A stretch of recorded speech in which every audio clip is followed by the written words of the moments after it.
Hello, I'm Mario Toneguzzi, and this is Real Estate Spotlight. Joining me today is Phil Soper, who is President and CEO of Royal LePage in Canada. Thanks for joining us today, Phil. Hey, great to be on your show again, Mary.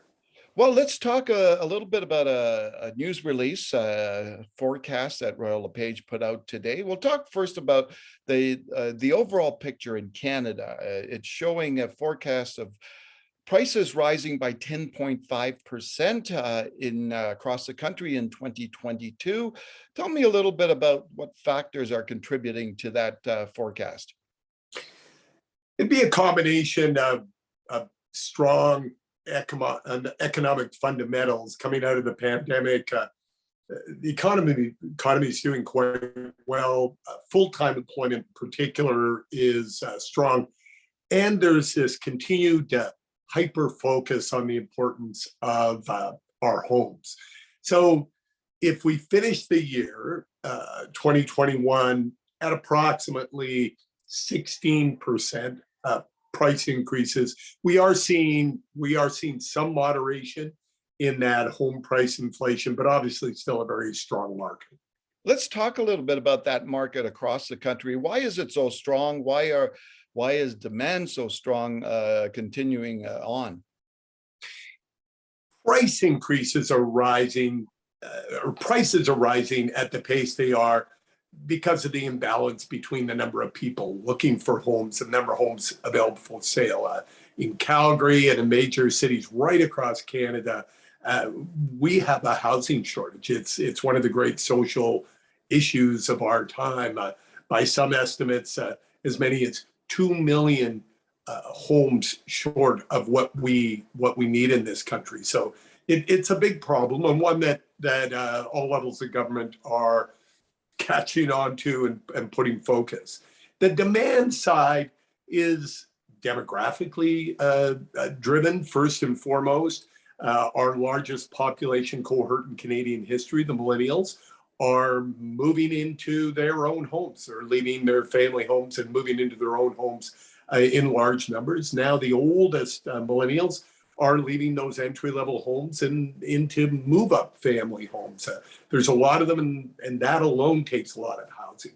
At the other end of the demographics, our baby boomers are finally shedding those kids. The majority, their children have left home, and they're looking for different living situations, and we're getting a bit of that two for one or one for two, where they're taking the larger family home and trading it for say a smaller, less maintenance focused property and a recreational property. And of course, we're one of the most successful nations on earth when it comes to attracting new citizens, and so the addition of immigration to the mix means there's a lot of demand, and the number of homes we have just isn't meeting the demand. Let's talk about Calgary. Price forecast of plus 6% next year. Again, factors involved there and what you guys are seeing and in forecasting that number. Yeah, the Calgary, unlike some other major cities in the country, really it's the detached home segment that's leaping ahead.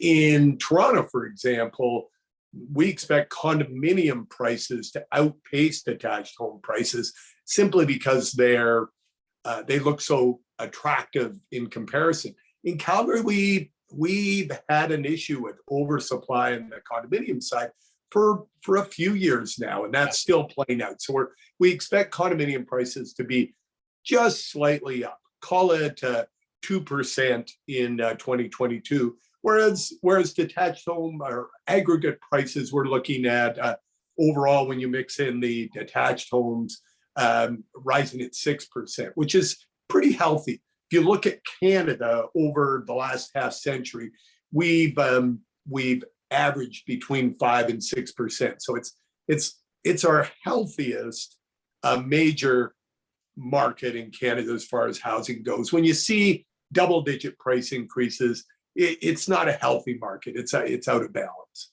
Okay, and when you're looking at Calgary, I keep an eye out every day, almost, on the housing stats by the Calgary Real Estate Yeah. Board. Continuing rise in sales, and has been, year over year sales increases, for several months now. In some ways, it's kind of mind-boggling to think that in a pandemic with economic challenges, we're seeing, the housing market be very buoyant. Yeah, the pandemic is a paradox. On one hand, it should be hammering the economy and consumer confidence, and people should be huddling in place and not doing anything. On the other hand, our homes have become our offices, our place of entertainment, our kids' schools, and they're where we sleep and eat. So they have become everything. So this hyper focus on homes has raised them in importance compared to other things in life. Yeah. And then you get to the question of capacity. Well, how can people buy homes? Interest rates are near zero, and with rising case counts in the pandemic again, and the unknown impact of the latest variant of COVID-19, I don't see policymakers, putting the accelerator on interest rates anytime soon. So money is going to stay very inexpensive at historic lows. And then the final piece of the puzzle is the cash for a down payment. Well, if you're not spending money on travel and entertainment, if you're not getting out, if you're not doing things, people are hoarding cash. And our research shows that it's going into renovations and into home purchases. So the home has become a sanctuary, unlike certainly any time in my life, and its importance has risen. Yeah, exactly. True. It's funny when you talked about the multi-use of a home, right? The term came to my mind. It's a true multi-use development, right? They use that for condos with retail and office, et cetera. But homes truly have become that in this day. They're very versatile. We're getting a lot more bang for our buck out of our homes. I know my kids are in their 20s. They live in condos, and pre-pandemic, they were hardly there. They were out and running and moving around, and now they spend a lot of time in those small, towers in the sky. So they visit a little more now too. That's good. All right, super. Thanks again, Phil, for joining us today. My pleasure. You take care. Okay, that was Phil Soper, who is president and CEO of Royal LePage in Canada. I'm Mario Toneguzzi, and this has been Real Estate Spotlight. Thanks for joining us today.